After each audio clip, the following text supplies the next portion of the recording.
On the 10th of December 2008, two brothers walked into a federal building in Manhattan. They were there to report their own father. The night before, Bernard Madoff had called his sons into his apartment and told them the truth. His investment business, the one that managed money for thousands of clients, that had made him one of the most respected men on Wall Street was, in his own words, one big lie. It wasn't a business. It was a Ponzi scheme, and it had been running for decades. The next day, the FBI arrested Bernie Madoff. Investigators eventually determined that his firm's client statements showed a combined value of $65 billion. Almost none of it was real. 2 years later, on the exact anniversary of his father's arrest, one of those two sons would be dead. This is the bust file. Bernard Lawrence Madoff was born in 1938 in Queens, New York. He wasn't a Wall Street legacy kid. He worked as a lifeguard. He installed sprinkler systems. In 1960, at 22 years old, he started his own brokerage firm with $5,000 he'd saved, plus another $50,000 borrowed from his wife's family. His father-in-law, an accountant named Saul Alpern, helped him find his first clients' friends, family, people from the neighborhood who trusted Alpern's judgment. Madoff started small, trading penny stocks. But he had a genuine talent. He became one of the pioneers of electronic trading, helping build the technology that would eventually become NASDAQ. His legitimate market-making business grew into one of the largest on Wall Street. He served as chairman of NASDAQ itself, not once, but 3 times, in 1990, 1991, and 1993. By the 1990s, Bernard L. Madoff Investment Securities occupied the 18th and 19th floors of the Lipstick Building on 3rd Avenue in Manhattan. Bernie Madoff wasn't just successful. He was Wall Street royalty, which is exactly what made what he was doing one floor below complete. Here's the pitch Bernie Madoff sold to investors for over 40 years. He called it a split-strike conversion strategy. In simple terms, buy a basket of 35 to 50 large stocks from the S&P 100, then hedge that position using options buying puts to protect against losses, selling calls to generate extra income. A conservative, protective strategy. The promise: steady returns of 10 to 20% a year, year after year, regardless of what the broader market was doing. For investors, this was irresistible. Not spectacular, not flashy, just quiet, dependable, better than everyone else returns, decade after decade. There was one small problem. None of it was real. Not one trade. Investigators would later determine that Madoff's investment advisory business never executed the strategy he described, not once, not for a single client, not in decades of operation. Academic analysts who studied his reported returns after the fact found something telling. The consistency of his performance was mathematically almost impossible for the strategy he claimed to be running. Real hedge strategies have good months and bad months. Madoff's returns barely varied. It should have raised alarms decades earlier. It didn't, because almost nobody was looking closely enough to. Here's exactly how Bernie Madoff hid one of the largest frauds in history in plain sight, inside his own company. His legitimate business, the market-making and proprietary trading operation that had made him famous, operated on the 18th and 19th floors of the Lipstick Building. The fraudulent investment advisory business operated on the 17th floor, one floor down, with a separate, hidden entrance. Employees on the floors above had no reason to go there, and often didn't even know exactly what happened below them. Inside that separate office, Madoff ran what investigators would later call a fraud back office. Using outdated dot matrix printers and old software, staff generated millions of pages of fake trade confirmation statements showing stock purchases and sales that had never actually happened. But here's the detail that made it work for so long. Every fake trade was reverse engineered from real historical market data. If a client or an auditor checked the stock prices on their statement against public records, the numbers would match perfectly. The trades were fictional. The prices were real. Frank DePascali, hired in 1975 at 18 years old as an entry-level assistant, grew over the following decades into the operational architect of this deception, the person who understood every detail of how to make the fake statements look real. Two programmers. In 2001, two financial publications independently raised questions about Bernie Madoff's advisory business. The articles pointed out something that should have been obvious. Madoff's fund had grown to manage nearly $7 billion, delivering some of the best and most consistent returns on Wall Street through a strategy that, on its face, didn't seem capable of producing results that smooth. One journalist asked Madoff directly how he did it. His answer: the strategy was proprietary. He wouldn't explain further. Barron's magazine ran with the story anyway, openly questioning how a strategy that simple could consistently outperform nearly everyone else in the market. The articles caught the attention of the Securities and Exchange Commission. For the first time, Madoff appears to have genuinely worried about being caught. According to later testimony, this is when the fraud operation shifted into a new gear, a much more extensive effort to generate paperwork sophisticated enough to survive real scrutiny. In case regulators actually, while almost everyone on Wall Street was either fooled by Bernie Madoff or too polite to ask hard questions, one man wasn't. Harry Markopolos was a financial analyst and portfolio manager. In the year 2000, his firm asked him to try to replicate Madoff's strategy and results for a competing product. He couldn't, not even close. Markopolos ran the math and concluded that Madoff's reported returns were not just unusually good, they were mathematically implausible for the strategy being described. He became convinced, based purely on the numbers, that Madoff was either front-running his trades illegally or running an outright fraud. He suspected fraud. Starting in 2000, Markopolos began sending detailed complaints to the SEC, laying out exactly why Madoff's numbers didn't add up. In November 2005, he submitted his most thorough report, yet 19 pages, built on 14 years of return data, effectively a roadmap for exactly how to prove Madoff was running a massive Ponzi scheme. The SEC's response? They reviewed it and concluded his claims were not accurate. Between 1992 and 2008, the SEC received at least 6 substantive complaints, raising serious concerns about Bernie Madoff's business. The agency conducted 3 separate examinations and 2 formal investigations into his operations during that period. None of them uncovered the fraud.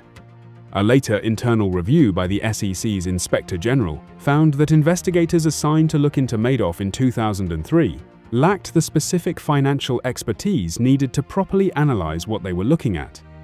In 2006, the SEC came the closest it would ever come before Madoff's own confession. Investigators requested account records but never followed up by directly verifying trades with the clearinghouse where those trades would have actually settled, if they were real. Cross-checking that one detail would very likely have exposed the entire fraud right there. They didn't do it. The Inspector General's report later called this a narrow escape for Madoff, one that allowed the scheme to continue operating for another 2.5 years. The final conclusion of the government's own internal investigation was direct. If the SEC's efforts at any point between June 1992 and December 2008 had been followed up properly, the agency could have uncovered the fraud years, potentially over a decade, before Madoff ever confessed. Bernie Madoff didn't recruit 37,000 investors one at a time. He didn't need to. He had feeder funds. These were investment funds that took money from their own clients and funneled it entirely, sometimes exclusively, into Madoff's operation, collecting substantial management fees for doing essentially nothing except vouching for him. The largest was Fairfield Greenwich Group, founded by Walter Knoll in 1983. Knoll was introduced to Madoff in 1989. By 2007, Fairfield's Century Fund alone held $7 billion invested with Madoff and had collected roughly $500 million in fees over just its final 5 years of operation. Tremont Group Holdings was the second largest feeder, eventually agreeing to a settlement of more than $1 billion over its role. When the court-appointed trustee later pursued legal action against these feeder funds, his language was blunt. These firms, he argued, were not victims. They were facilitators. They deepened the pain of Madoff's actual clients and of their own investors by continuing to funnel money into a scheme they had every reason to question. The people who trusted Bernie Madoff with their money were not naive amateurs. Many were sophisticated, successful, careful people, which made the betrayal land even harder. Elie Wiesel, the Nobel Peace Prize laureate and Holocaust survivor, lost $12 million in personal savings and another $15 million through the charitable foundation bearing his name. His words afterward were unambiguous. Forgive him? No. Steven Spielberg's charitable foundation was hit hard. Jeffrey Katzenberg lost millions. Actors Kevin Bacon and Kyra Sedgwick lost a significant portion of their savings. So did John Malkovich, Larry King, and baseball legend Sandy Koufax.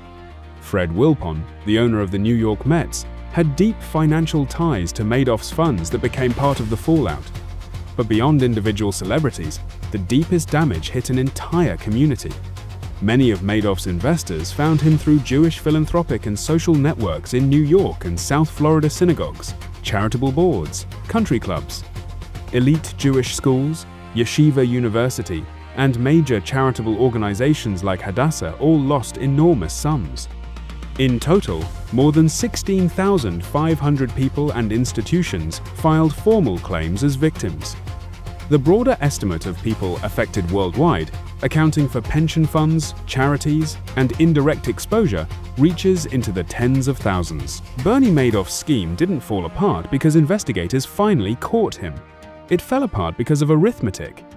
Every Ponzi scheme depends on one thing: a steady stream of new money coming in to pay off the people who want to cash out. As long as more money flows in than flows out, the illusion holds. In 2008, the global financial crisis broke that balance. As markets crashed everywhere else, panicked investors across Madoff's client base tried to withdraw their money simultaneously, many of them needing cash to cover losses elsewhere. Not because they suspected anything was wrong with Madoff specifically. Between September and December of 2008, investors requested approximately $7 billion in withdrawals. Madoff didn't have it. He never had it. There was no $7 billion sitting in real investments generating real returns. There was only the money currently coming in from newer investors, and that was nowhere near enough. On the 9th of December 2008, with the scheme collapsing under the weight of withdrawal requests he could not fulfill, Bernie Madoff told his sons the truth. According to later testimony, in his final days of freedom, Madoff instructed Frank DePascali to use the roughly $234 million still remaining to pay out selected favored clients and family members before the whole operation came down. He reportedly advised his sons to distribute company bonuses early, out of the roughly $200 million still available, even as he was telling them, in the same conversation, that the entire business was fraudulent. On December 9th, he confessed to his wife and sons. On December 10th, Mark and Andrew Madoff reported their own father to federal authorities. On the 11th of December 2008, FBI agents arrested Bernard Madoff at his Manhattan apartment. He was charged with a single count of securities fraud and released on $10 million bail, remaining under house arrest at the same penthouse where he'd once entertained some of the same clients he'd been stealing from. On the 12th of March 2009, Madoff appeared in federal court and pleaded guilty to 11 felony counts, including securities fraud, mail fraud, wire fraud, and money laundering.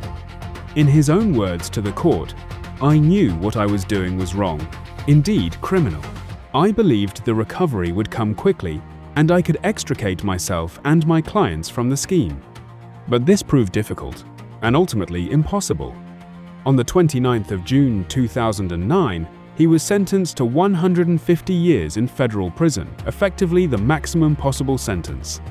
And a clear message about how seriously the court viewed both the scale of the fraud and the length of time it had. What happened to Bernie Madoff's family after his arrest is, in many ways, the most devastating part of this story. Mark and Andrew Madoff, the sons who turned their own father in, were never criminally charged. Both always maintained they had no knowledge of the fraud during the decades it operated. But the public and financial consequences were immediate and brutal. Both men's careers, reputations, and relationships were shattered overnight. On the 11th of December 2010, exactly 2 years to the day after his father's arrest, Mark Madoff was found dead in his Soho apartment. He had taken his own life. His 2-year-old son was asleep in the next room at the time. Andrew Madoff died of cancer in 2014, at 48 years old. Ruth Madoff, Bernie's wife of over 50 years, later revealed that in the darkest days after the scandal broke, she and Bernie had attempted a joint suicide together. The attempt failed. Even Bernie's own extended family wasn't spared. His sister, Sondra Weiner, and her husband were found dead years later in what investigators described as an apparent murder-suicide, a tragedy connected, family members said, to the decades of shame and pressure that had followed the family since 2008. One man's 40-year lie didn't just cost his victims their savings, it ended up costing his own family almost everything else. In the years since Madoff's arrest, a court-appointed trustee named Irving Picard has led the effort to recover as much of the stolen money as possible for victims. It has been one of the largest asset recovery operations in financial history. More than $2 billion was recovered from the estate of Jeffrey Pickauer, one of Madoff's largest investors, whose estate reached a civil settlement without any admission of wrongdoing. Another $1.7 billion came from JP Morgan Chase, Madoff's primary bank, through a deferred prosecution agreement addressing the bank's failure to flag obviously suspicious activity flowing through Madoff's accounts for years. To date, more than $14 billion has been recovered and returned to victims through the trustees' efforts and a separate victim compensation fund, an extraordinary figure, though still representing a fraction of the $65 billion in fictional value that once appeared on client statements. Bernie Madoff spent the rest of his life in federal prison. In 2020, he petitioned for compassionate early release, citing terminal kidney disease and asking to be allowed to die at home. The request was denied. He died in federal custody in April 2021, at 82 years old. Bernie Madoff wasn't caught by a brilliant investigator, or a whistleblower's persistence, or a regulator finally doing their job properly. He was caught by the 2008 financial crisis, an external event that happened to expose a decades-long fraud purely by accident, by putting pressure on a system that had no real assets underneath it. Harry Markopolos handed the SEC a nearly complete roadmap to the fraud in 2005. It was ignored. If the 2008 crisis hadn't happened when it did, there is a real possibility this scheme could have continued for years longer, growing even larger, claiming even more victims. That's the most uncomfortable part of this story. The system that was supposed to protect investors had every opportunity to catch this, multiple times, across multiple years, from multiple credible sources. It simply didn't. Bernie Madoff's story isn't really about one uniquely evil man. It's about how much damage, patience, credibility, and a system that doesn't ask hard enough questions can do when they're combined for 40 years, completely unchecked. The money always leaves a trail. Sometimes it just takes a global financial crisis to force someone to finally follow it. Follow the bust files. Because somewhere, right now, someone else is running a version of the same lie and hoping nothing happens to expose it before they're ready to disappear. $65 billion on paper, 18 to 20 billion actually stolen, 37,000 victims, 150 years in prison, and a family that never recovered. Subscribe. New case file every week. The Bust Files. The money always leaves a trail. We just